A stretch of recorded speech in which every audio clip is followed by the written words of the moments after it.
오늘 과연 오신 분들은 이 문화연대하고도 뭔가 관련이 있으실 것 같고, 그래서 과연 어떤 분들께서 오셨을까? 뭘 알고 싶으신 걸까?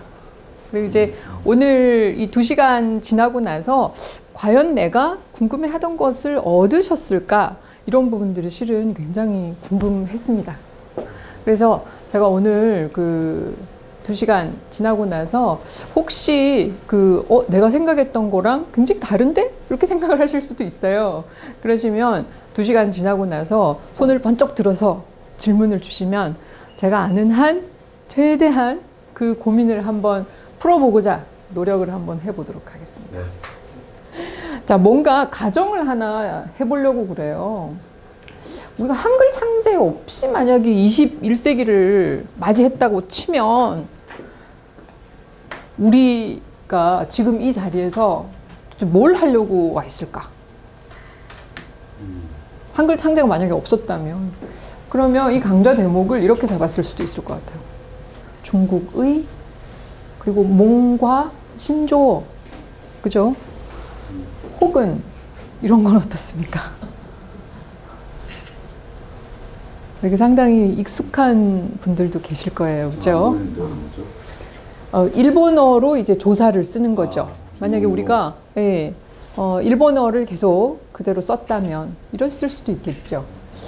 혹은 우리가 그 용벼청가 시기에 그 발음을 그대로 고스란히 가지고 있어서 dwingik 이런 발음을 이제 쓰는 겁니다. 중국 대신에 dwingik 이런 걸 쓰고 어떤 표음 문자를 이제 서양의 라틴 문자 이런 걸 빌려오는 거죠. 그래서 표기를 했을 수도 있을 것 같아요. 아니면 이제 발음은 바뀌었습니다. 그래서 뭐 중국의 뭐 꿈과 뭐 이런 식으로 표기를 했을 수도 있을 것 같고요.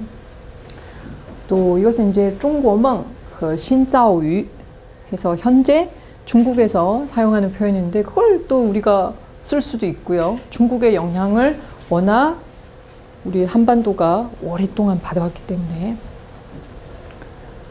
혹은 이것을 중국에서 사용하는 병음이라는 것이 있습니다. 자기들 이 글자를 이제 그 라틴 문자를 통해서 발음 기호를 이제 나타내 주는 것인데요. 병음 문자라고 부릅니다.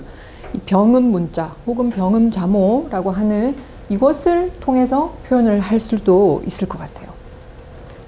자, 그럼 이제 제가 이렇게 이 변화의 방향을 말씀을 드린 이유는, 자, 이제 바로 중국이 이와 유사한 과정을 겪어왔는데요. 중국은 저 숱한 변화의 방향들, 저것을 겪어온 사회입니다. 그런데 보통 우리가 알고 있는 중국은 이런 식의 중국입니다. 이분 잘 아시죠? 네. 좀 먼 데에 사시는 분이신데 이분이 상당히 지리적으로 가까운 이 중국 어느 통신사의 핸드폰 모델로 나오셨어요. 믿기세요? 설마? 합성입니다. 그리고 보시면 블랙베리가 아니고 블록베리입니다. 그리고 이분은 아마 한 푼도 못 받으셨을 거예요. 대단한 일을 과감하게 중국에서. 그래서 이제 이런 현상을 두고 샨짜이라고 하면 이제 산채라는 그런 의미인데요. 산채라고 하는 것이 무엇이냐면 수호전에 나오는 산적들이 거주하는 그런 곳입니다. 그런데 이런 핸드폰을 중국에서 대량으로 이제 만들어내기 시작했단 말이죠. 그런데 거침없이 이런 분들을 광고 모델로 씁니다. 그래서 우리가 중국 하면 흔히 떠오르는 이미지가 어떻습니까? 짝퉁, 가짜, 이런 것이 아마 압도적이실 겁니다. 그래서 이 부분에 대해서 과연 중국 사람들은 어떻게 받아들일까? 이런 점도 사실 굉장히 우리가 생각을 해보아야 할 부분이고, 우리가 중국에 대한 연구, 중국학, 또한 그 중국학이 얼마나 우리한테 핍진하게, 그냥 표면적인 것이 아니라 정말 가슴에 딱 와닿게 이렇게 진행되어야 하는가, 그럴 필요성이 정말 있다 하는 것을 보여주는 부분이기도 한데, 바로 이런 것이 굉장히 걸림돌입니다, 사실은. 네. 그래서 이 샨짜이 같은 이런 것이 우리 속에 중국을 이해하는 이 마치 표본처럼 되어 있는데요. 거시적인 관점에서 중국이라는 나라를 우리가 보면 이렇습니다. 그러니까 이 첫 번째 지점은, 그러니까 이 예수가 태어난 그 해 정도 됩니다. 그러니까 우리가 이제 기원이라고 세기 시작하는 그 해쯤이 되고요. 여기 이제 끝부분에 오면 2008년 정도 되는데, 자, 적어도 경제라는 면에 있어서 우리가 GDP를 놓고, 자, 세계적으로 어떤 나라가 가장 영향력이 컸을까 하는 부분을 놓고 생각을 해본다면, 자, 여기 이 굉장히 영향력이 컸던 나라가 하나 있습니다. 최소 한 25% 정도는 늘 유지해요. 늘 유지하고 이때는 막 30% 이상 올라갑니다. 그러다가 1820년 우리는 아편전쟁을 기억을 하고 있는데요. 그 이후 급속히 그래서 5%도 안 되는 수준까지 떨어집니다. 이때가 문화 대혁명 시기인데요. 죄송합니다.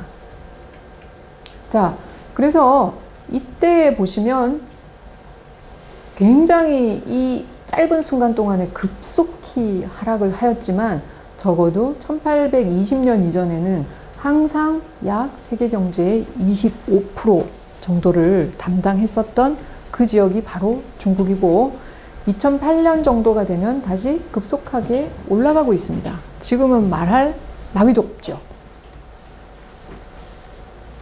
그래서 거시적인 관점에서 우리가 중국을 본다면, 적어도 우리가 살고 있는 지구상에서는 이만큼이나 영향력이 컸던 나라고, 그리고 지금 이렇게 다시 이거 원상복귀죠. 뿐만 아니라 원상복귀 이상을 아마 꿈꾸고 있을 겁니다. 그죠? 그러니까, 야, 우리의 카운터 파트너, 우리의 상대라고 하는 사람들은 저런 규모구나. 지금 이 지도에 한국은 나와 있지도 않습니다.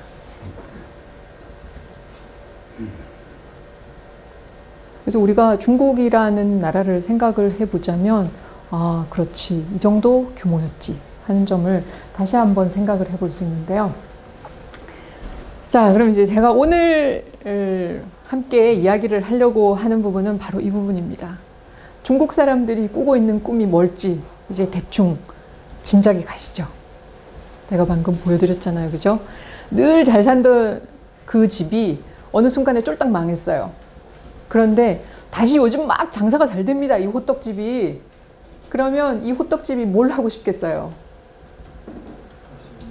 다시 옛날에 뿐만 아니라 이 세계화된 세상에서 세계 시장을 내가 모두, 그렇죠, 나의 것으로 해보겠다, 이런 꿈을 가지고 있지 않겠습니까? 자, 전통적으로 중국의 꿈이, 유명한 꿈이 몇 가지 있습니다. 예를 들자면 이 공자의 꿈. 공자의 꿈은 내가 꿈에 주공을 못 만난 지 오래되었다. 주공이라고 한다면 이제 사실상 중국 최초의 가장 그 모범적인 정치인이라고 할 수 있는데, 내 꿈에 주공을 늘 봤었나 봐요, 공자가. 주공을 못 본 지 오래되었다. 이것은 이제 굉장히 그 속에 은유가 들어 있습니다. 내가 주공을 왜 못 받겠다고 그러겠느냐. 그러니까 뭔가 이 요즘 세상이 좀 마음에 안 드는데 말이지, 이 꿈에조차 주공이 안 나타나시네, 뭐 이런 의미일 수도 있고요. 아니면 주공을 내가 못 뵙는 것을 보니 내가 좀 요즘 시들시들해졌나, 뭐 이런 의미가 될 수도 있고, 여러 가지 의미가 있습니다. 자, 그리고 호전몽 잘 아시죠? 뭡니까? 네. 그렇죠. 내가 꿈에 나비가 되었는데, 내가 원래 나비인 건가? 아닌가? 내가 그냥 꿈에 나비가 된 건가? 이 어떻습니까? 현실과 가상이 분간이 되지 않는 이 호전몽이 또 굉장히 유명하죠. 그러면 꿈에 내가 최고의 정치가를 못 뵌 지 오래됐다 하는 저 꿈하고 이거 뭐 내가 나비인가? 나비가 내가 된 건가? 하는 이 왔다리 갔다리 하는 이 꿈하고 어떻습니까? 이 어느 게 보다 중국의 꿈다워요? 그때그때 다릅니다. 그때그때 달라요. 정말 그런 것 같습니다. 그래서 어쨌건 이 두 가지 꿈은 어떻게 보자면 굉장히 상반된 꿈인데 이 두 가지 꿈이 모두 중국에서 유명한 꿈입니다. 이 중국몽, 중고梦이라고 해서 그 중국의 이제 그 중앙 총서기가 최근에 바뀌었죠. 그죠? 그래서 시진핑 시대가 드디어 이제 개막을 했는데 이 시진핑의 발언 가운데 이 전국인대 1차 회의에서 중고멍이라는 것을 거론을 합니다. 그래서 이 중고멍을 이야기를 할 때마다 박수갈채가 이제 쏟아집니다. 그러면 이 중고멍이 주요한 내용은 뭐냐? 공산당이 창립된 지 이제 약 지금 현재 90년 이상 되었습니다. 그러니까 1921년에 이제 성립이 됐으니까 100주년 조만간이죠. 그러면 전면적인 소강사회를 실현하겠다.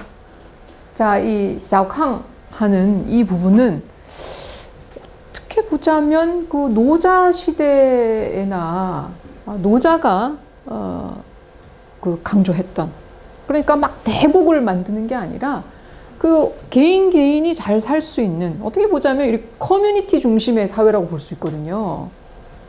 그런데 이분께서, 이 시진핑께서 소강사회 이것을 이제 강조를 합니다.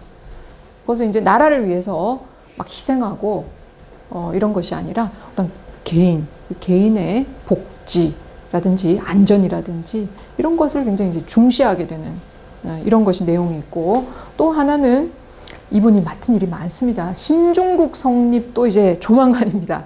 2049년이 이때에 이제 중화 민족의 위대한 부흥의 꿈을 실현하겠다. 자, 이거는 앞에 그 그래프가 딱 생각이 나시죠? 그죠? 이 중화 민족의 위대한 부흥의 꿈이라고 했어요.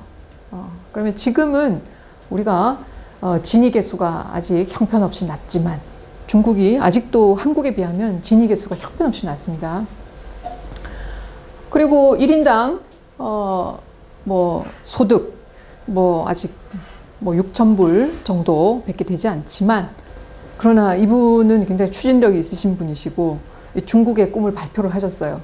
뿐만 아니라 많은 학자들이 이 중고멍 발표 이후에 과연 이 중고멍을 어떻게 표현할 수 있을까 끊임없이 발표를 하고 있습니다. 중고멍이라고 이야기를 하고 난 다음에 이 중고멍에 대한 구체사항은 아직도 쏟아져 나오고 있는 중입니다. 자, 현재 인구는 13억 이상이고요. 본토만, 대만 빼고, 민족은 56개 민족입니다. 그리고 그 중에서 한족이 현재 93% 이상입니다. 사용하고 있는 언어는 300가지 정도 되고요. 그 언어 중에는 심지어 그 랭귀지 패밀리라고 하는 것이 있습니다. 우리가 이제 그 언어의 계통인데요. 언어의 계통이 다르기 때문에 우리가 배우기 어렵다.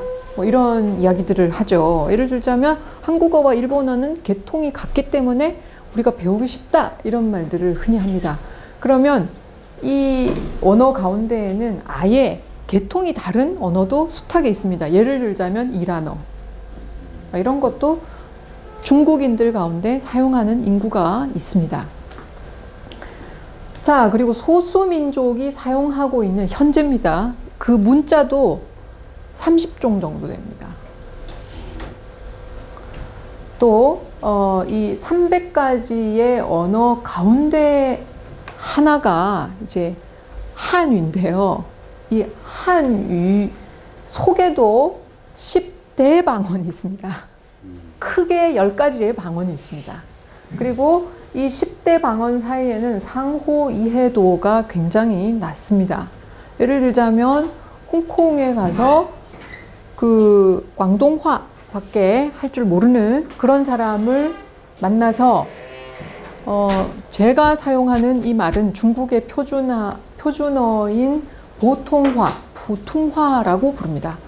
그런데 광동화를 쓰는 사람과 푸퉁화를 쓰는 사람이 이야기를 하려면 통역이 없이는 이해가 불가합니다.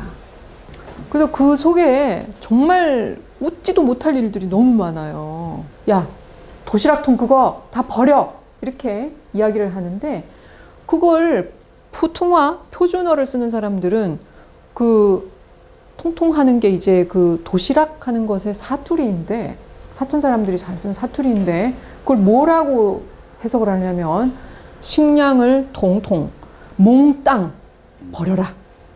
이렇게 이야기를 하고 진군을 잘 하다가 야, 식량을 다 버리래. 이러니까 식량을 다 버린 겁니다. 그래서 그 부대가 사흘치 먹을 것이 모두 떨어져서 전멸하였다. 이런 이야기가 나오는 겁니다.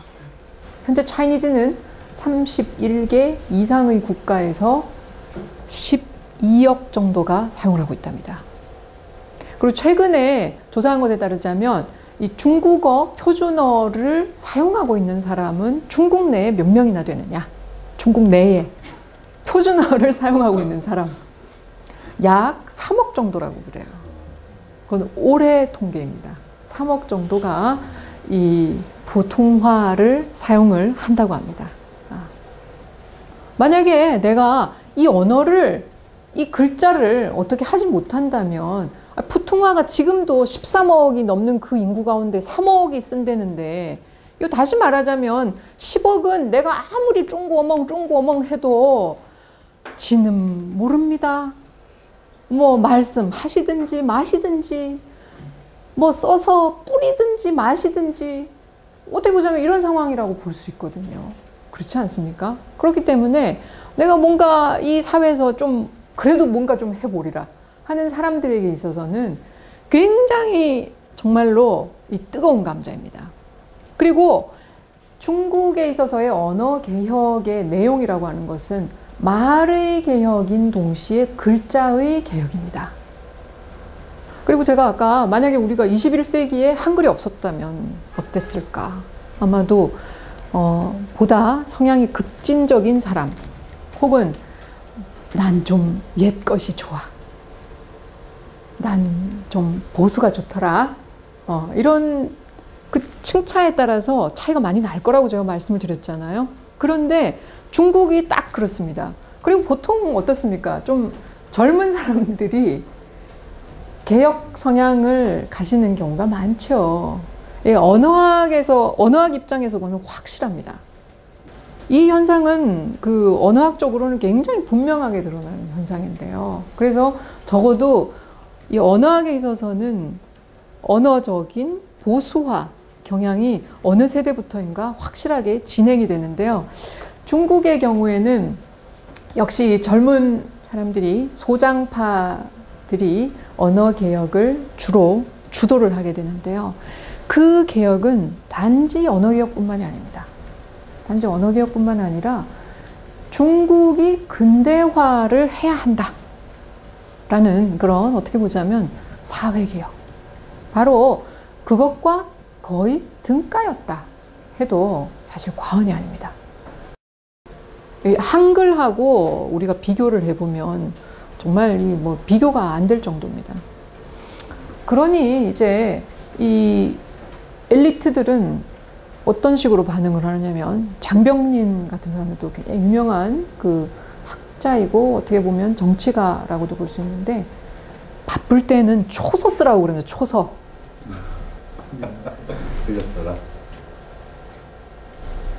그러면 말이 좋아서 초서인데 제가 몇 개를 써볼 테니까 한번 알아맞혀 보세요. 자.